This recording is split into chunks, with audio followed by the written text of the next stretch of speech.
আসসালামু আলাইকুম। স্বাগত রংপুরে আমার গ্রাম থেকে আপনাদেরকে শুভেচ্ছা। আহ, আমরা একটা জরুরি বিষয় তুলে ধরবো। সেটা হচ্ছে যে আমাদের দেশের শিল্প নীতি বা বিনিয়োগ নীতি বা যে কোনো দেশের সেটা হচ্ছে যে শিল্প উন্নয়নের জন্য আমরা কি করি। দেশীয় উৎপাদন বা দেশীয় শিল্প যাতে ডেভেলপ করে, যাতে আমদানি নির্ভরতা কমে এবং কমে যাতে আমাদের দেশে সেইগুলো আমরা উৎপাদন করতে পারি, ম্যানুফ্যাকচারিং করতে পারি। যেমন ধরেন ঔষধ শিল্প। আমাদের ঔষধ শিল্প আগে আমদানি নির্ভর ছিল, তারপরে এখন আমরা কি করলাম, স্বয়ংসম্পূর্ণ হয়ে গেলাম। আমদানি বন্ধ হয়ে গেল, আমাদের শিল্প উন্নয়ন হলো, ঔষধ শিল্প ডেভেলপ করলো, আমরা স্বয়ংসম্পূর্ণ হলাম এবং আমরা এক্সপোর্ট শুরু করলাম। সেরকম মনে করেন যে প্লাস্টিক শিল্প আগে আমদানি হতো, প্লাস্টিক এখন আমরা নিজস্ব সমস্ত প্লাস্টিক শিল্প আমরা নিজেরাই উৎপাদন করছি এবং এক্সপোর্টও করছি। তো এইরকম অনেক ইন্ডাস্ট্রি তো আমাদের ডেভেলপ করেছে বাংলাদেশে, যেগুলো আগে একেবারে সম্পূর্ণ আমদানি করা হতো। তাহলে এটাই তো শিল্পনীতি এবং বিনিয়োগ নীতি, যাতে আমাদের দেশে বিনিয়োগ হয়, বিনিয়োগ বাড়ে, দেশি বিদেশি বিনিয়োগ যাতে হয়। তো শিল্প উন্নয়ন ছাড়া তো একটা দেশের অর্থনৈতিক উন্নয়ন বা স্বাবলম্বী হওয়া কখনো সম্ভব নয়। তো কাজে আমাদের সরকার বা শিল্পনীতি বা বিনিয়োগ নীতি কিসের উপর নির্ভর করে? সেটা হচ্ছে যে আমার দেশে উৎপাদন যাতে বাড়ে, আমদানি যাতে কমে, আমদানি নির্ভরতা কমিয়ে আমরা যাতে শিল্প উৎপাদন বাড়াতে পারি, সেটাই আমাদের দেশের শিল্প বা বিনিয়োগ নীতি। এখন আমি একটা খুব জরুরি বিষয় আপনাদের সামনে তুলে ধরছি। হ্যাঁ, যেটা বলছিলাম, আমাদের দেশের শিল্পনীতি এবং শিল্প উন্নয়ন এবং বিনিয়োগ উন্নয়ন বাড়াতে আমাদের কমন পলিসি যেটা সরকারের, সেটা হচ্ছে যে আমদানি কমিয়ে দিতে হবে, অর্থাৎ আমদানিতে নিরুৎসাহিত করতে হবে এবং উৎপাদন যারা করবে তাদের র ম্যাটেরিয়ালস মানে কাঁচামালে ইনসেনটিভস দিতে হবে। তো এই ইনসেনটিভস এবং নিরুৎসাহিত করা আমদানি, এর প্রধান টুলসটা হচ্ছে আমরা সবাই জানি, সেটা হচ্ছে শুল্ক, সব ধরনের শুল্ক। তাহলে আমাদের শিল্প উন্নয়ন যেটা হলো, ঔষধ শিল্প বলেন বা অন্যান্য প্লাস্টিক থেকে শুরু করে সব, এতে দেখা যাচ্ছে যে কাঁচামাল বা র ম্যাটেরিয়ালসের ডিউটি শুল্ক একদম কমিয়ে দেওয়া হয় এবং একই জিনিস ফিনিশড প্রোডাক্টসের আমদানি শুল্ক বা অন্যান্য শুল্ক বাড়িয়ে দেওয়া হয়। যার ফলে হচ্ছে কি, শিল্প উদ্যোক্তা যারা, তারা উৎসাহিত হচ্ছেন, র ম্যাটেরিয়ালস কম দামে এনে দেশে শিল্প উন্নয়ন করছেন, উৎপাদন করছেন এবং এক্সপোর্ট করছেন। এটা হচ্ছে কমন টুলস।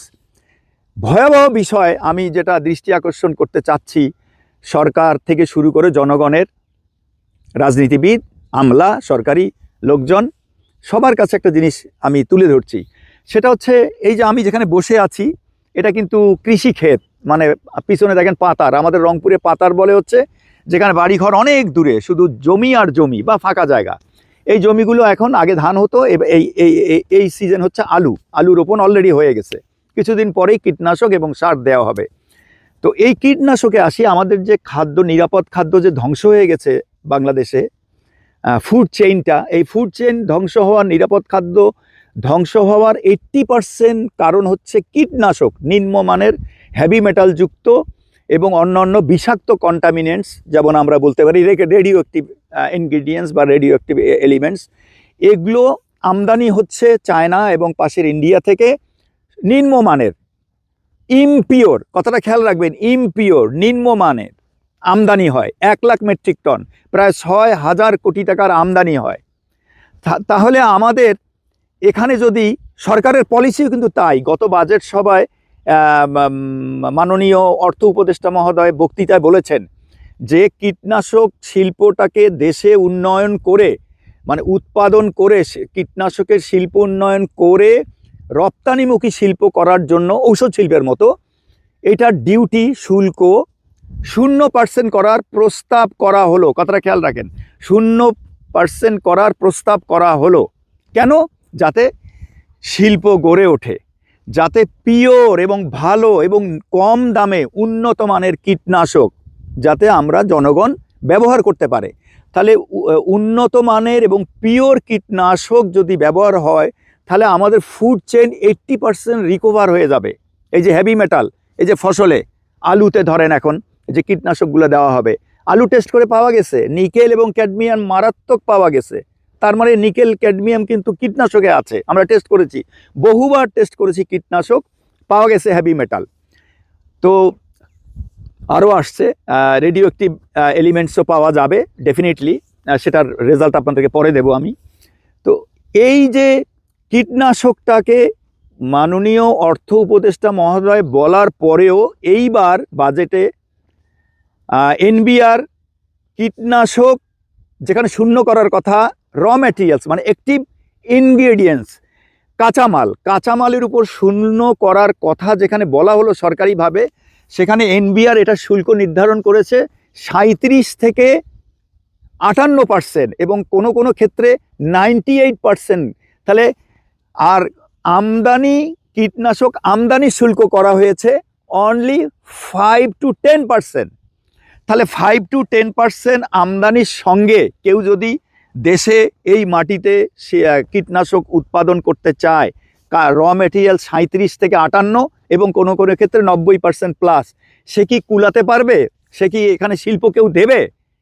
এই উদ্দেশ্যেই এই যে ডিউটি বৈষম্যটা করা হয়েছে, আমদানির ডিউটি একদম মাটিতে নামিয়ে আনা হয়েছে, আর উৎপাদনের ক্ষেত্রে যখন আপনি র ম্যাটেরিয়ালস আনতে যাবেন তখন একদম আকাশে নিয়ে যাওয়া হয়েছে। কেন? যাতে এগুলো কিন্তু বহুজাতিক কোম্পানির চক্রান্ত আছে, যাতে আমাদের বাংলাদেশ কীটনাশকে স্বয়ংসম্পূর্ণ হতে না পারে উৎপাদনের পর্যায়ে, অর্থাৎ ঔষধ শিল্পের মতো আমরা কীটনাশক উৎপাদন করে স্বয়ংসম্পূর্ণ হয়েও কিন্তু এক্সপোর্ট করতে পারি। আমাদের যে 2-1টা কোম্পানি আছে, অনলি 10% এখানে উৎপাদন হয়, 90% আমদানি হয়। এই 10% উৎপাদন হয় অ্যাক্টিভ ইনগ্রেডিয়েন্টস ওই 37 থেকে 58% নিয়ে এসে, সেখানেও কিন্তু আমরা বিদেশি অর্ডার পাচ্ছি, এখানে বানিয়ে তারা বিদেশে নিয়ে যাচ্ছে। তো তাহলে আমাদের এই মাটিটাকে যদি আমরা ঠিক করতে যাই, তাহলে কীটনাশক উৎপাদনে অবশ্যই যেতে হবে, কারণ অ্যাক্টিভ ইনগ্রেডিয়েন্টস কিন্তু পিওর, আপনি নিয়ে এসে সেটা আপনি টেস্ট করতে পারেন এবং বাংলাদেশে এনে তারা ওটাকে বলে ক্যারিয়ার এজেন্ট, অন্য ফর্মুলেশন আর কি, এখানে ফর্মুলেশন, উৎপাদন মানে আমরা ফর্মুলেশন, এটা কিন্তু এটাও ম্যানুফ্যাকচারিংয়ের পর্যায়ে পড়ে এবং এটাকে ডেফিনেটলি ম্যানুফ্যাকচারিং, কারণ সবাই তো বাংলাদেশে কেউ তো এআই বানায় না। যেমন ঔষধ শিল্পগুলো তারা কি করে, অ্যাক্টিভ ইনগ্রিডিয়েন্টস নিয়ে আসে, এনে এখানে ইনার্ট ইনগ্রিডিয়েন্টসের সঙ্গে মিশিয়ে ঔষধ বানায়, সেটা কিন্তু শিল্প উৎপাদন বলছি আমরা, ম্যানুফ্যাকচারিং বলছি।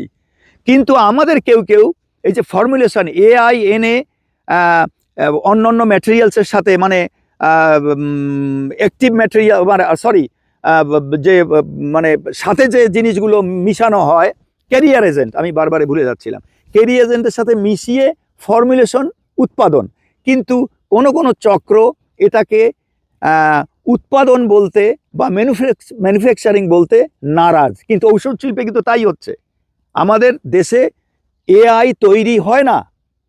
কত বড় চক্র এইটার পিছনে লেগে থাকতে পারে, এই আমদানি নিম্নমানের আমদানি করে আমাদের ফুড চেইন ধ্বংস করার পিছনে বহুজাতিক কোম্পানি থেকে শুরু করে সবাই কি পরিমাণ জড়িত থাকতে পারে চিন্তা করেন। যে এমনভাবে সরকারি প্রশাসন এবং আমলাতন্ত্রকে এমনভাবে কবজা করেছে যে উৎপাদন যাতে কোনোভাবেই আমার দেশে শিল্প প্রতিষ্ঠান না গড়ে, কীটনাশকের প্রত্যেকটা পদে পদে বাধা দিয়ে রাখা হয়েছে। আমদানির ক্ষেত্রে আপনি যদি ফিনিশড প্রোডাক্ট নিয়ে আসেন, তাহলে আপনি যে কোনো সোর্স থেকে আনতে পারবেন, আর যদি আপনি এআই উৎপাদনে যান তাহলে সিঙ্গেল সোর্স, ভয়াবহ ব্যাপার, একটা সোর্স ছাড়া আপনি সোর্স চেঞ্জ করতে পারবেন না। তাহলে সেই সোর্স তো আপনার যে কোনো সময়ে দাম বাড়িয়ে দিতে পারে, কোম্পানি উইন্ড আপ করে ফেলতে পারে। তো যদি এই উৎপাদনের সোর্স চেঞ্জ করতে লাগে নাকি 3 বছর, 3 বছরে শিল্প কেউ উৎপাদন করবে যে একটা সোর্স আমি ফ্রান্স থেকে আনতাম কম দামে, এখন আমি বেলজিয়ামে পাচ্ছি কম দামে এআই অ্যাক্টিভ ইনগ্রিডিয়েন্টস, পারবো না, 3 বছর লাগবে। কিন্তু আমদানির ক্ষেত্রে আপনি মুহূর্তে নিয়ে আসতে পারবেন, কোনো পারমিশন লাগবে না, 5% ডিউটি থেকে, 5 থেকে টোটাল 5 থেকে 10% ডিউটিতে। তাহলে আমাদের শিল্প উদ্যোগ মানে বিনিয়োগ বোর্ড কোথায় গেল? আমি বিনিয়োগ বোর্ডের বহুবার দৃষ্টি আকর্ষণ করেছি যে এটাও তো আমাদের বিনিয়োগ। আপনারা আমদানিতে 5% ডিউটি, আর উৎপাদনের এআই হলে 37 থেকে 58, তাহলে আপনারা বিনিয়োগের কি কাজ করলেন? কোনো আওয়াজ নেই। মাননীয় অর্থ উপদেষ্টা বললেন যে জিরো করা হবে। আমি চিঠি দিলাম, আপনারা জানেন আমি ফেসবুকে লিখেছি, চিঠি ওনাকে সরাসরি দিয়েছি যে আমদানি 5%, উৎপাদনের ক্ষেত্রে আমি কাঁচামাল কি করে আমি 50% বা 50% অ্যাবাভ আনলে এনে আমার উৎপাদন হবে কি করে? কোনো আওয়াজ নেই, চুপ। বিনিয়োগ বোর্ডে চিঠি দিয়ে, এনবিআর চেয়ারম্যান মহোদয়কে আমি চিঠি দিয়েছি ডিটেলস উল্লেখ করে যে আমাদের উৎপাদন বাড়ান, কারণ আমাদের ওইখানে যদি কীটনাশক উৎপাদন হয় তাহলে আমরা পিওর পাবো। এরকম সারা দুনিয়া থেকে নিম্নমানের আমদানি বন্ধ হয়ে যাবে, এটাকে উৎসাহিত করেন। ডিউটি সরকার যে বলেছে মাননীয় অর্থ উপদেষ্টা যে জিরো করবেন, আপনারা জিরো করেন। কোনো আওয়াজ নেই। এনবিআর অসংখ্য মিটিং করেছে, মিটিং করে ফাইল ধামাচাপা, ফাইল চেপে ধরে আছে, কোনো আওয়াজ নেই। ডকুমেন্ট আছে, এগুলোর সব রেকর্ড আপনারা চাইলে পাবেন। তারপরে বাণিজ্য সচিব সাহেব একাধিকবার মিটিং করেছেন ডিউটি কমিয়ে আনার, এই যে এআইয়ের মানে উৎপাদনের ক্ষেত্রে একাধিকবার মিটিং করে রেজুলেশন পক্ষেই এসছে যে হ্যাঁ আমাদের উৎপাদন বাড়ানোর দরকার এবং ওষুধ শিল্পের মতো এটাকে ডেভেলপ করতে হবে। ওই মিটিং পর্যন্ত শেষ, রেজুলেশন আর কোথাও যায় না, ফাইল ধামাচাপা। এটা কৃষির একটা বড় ফাংশন, কৃষি মন্ত্রণালয়ে কোনো ভূমিকা নেই। ওইদিকে যে আমদানির ক্ষেত্রে বিভিন্ন সোর্স ইউজ করতে পারবেন এবং উৎপাদনে একটা সোর্স ছাড়া পারবেন না, আর সোর্স চেঞ্জ করতে গেলে আপনার 3 বছর লাগবে, কোনো আওয়াজ নেই। ডিএই পিটাক, কোনো আওয়াজ নেই। এই হচ্ছে মাল্টিন্যাশনাল কোম্পানির দ্বারা এই শাসিত মাফিয়া এবং সিন্ডিকেটের অবস্থা। আমার ফুড চেনকে ঠিক করতে গেলে আমার কীটনাশক আমদানি যেটা হবে মাস্ট বি পিওর, কোনো হেভি মেটাল থাকা যাবে না, রেডিও অ্যাক্টিভ ইনগ্রিডিয়েন্টস থাকা যাবে না, অন্য কোনো অপদ্রব্য থাকা যাবে না। সেম সারের ক্ষেত্রেও তাই। এবং আমদানি যখন আনবেন আমদানিরও তাই। আবার আপনি যখন উৎপাদন করবেন উৎপাদনও সেম। তাহলে আপনি পিওর জিনিস নিয়ে আসেন অথবা আপনি আমদানিতে যান। যারা আমদানিকারক উৎপাদনে যান, যারা আমদানিকারক তারা উৎপাদনে চলে আসেন, ইন্ডাস্ট্রি দেন, আমার বিনিয়োগ বাড়ুক, আমার এমপ্লয়মেন্ট ক্রিয়েট হোক। আমদানি বাদ দেন, বাদ দিয়ে এটা দেশে পিওর এআই নিয়ে এসে আপনি উৎপাদন করেন, সেগুলোতে নাই। আরও মজার ব্যাপার, আমদানিতে এত লাভ কেন?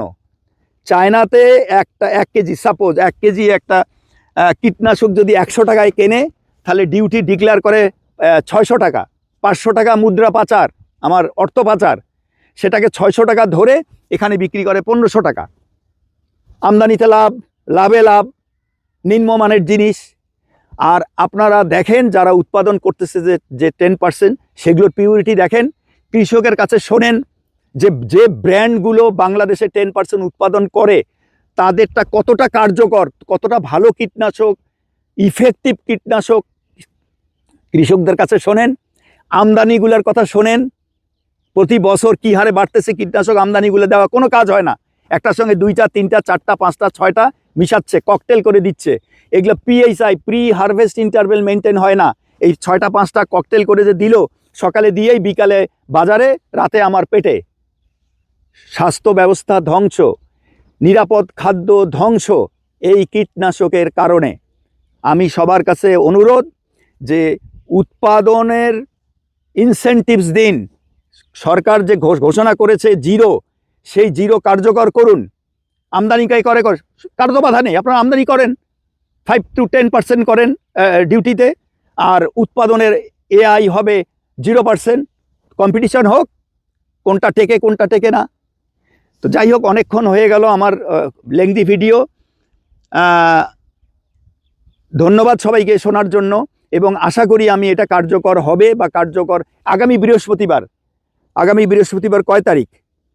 18 তারিখ সম্ভবত, এই মঙ্গল বুধবার পরশু দিন, হ্যাঁ 18 তারিখ একটা মিটিং ডেকেছে এই কীটনাশক উৎপাদনকারীদেরকে নিয়ে একটা মিটিং ডেকেছেন একজন special assistant to the chief adviser, বোধহয় অর্থ বা পরিকল্পনা মন্ত্রণালয়ের দায়িত্বে আছেন। উনি মিটিং ডেকেছেন এই শুল্ক যাতে নামিয়ে আনা হয়, এবং মিটিংয়ের এজেন্ডা আমি দেখেছি এক্সিলেন্ট। মজার ব্যাপার আগে থেকে বলে রাখছি, এক্সিলেন্ট এজেন্ডা। দেখবেন এই পরশুদিনের মিটিংয়ে এক্সিলেন্ট সিদ্ধান্ত হবে, তারপরে দেখবেন সব ধামাচাপা টেবিলের নিচে ঢুকে গেছে। এই হচ্ছে মাফিয়া সিন্ডিকেট এবং বহুজাতিক কোম্পানির আমাদের দেশ ধ্বংস করার চক্রান্ত। আল্লাহ হাফেজ, আসসালামু আলাইকুম।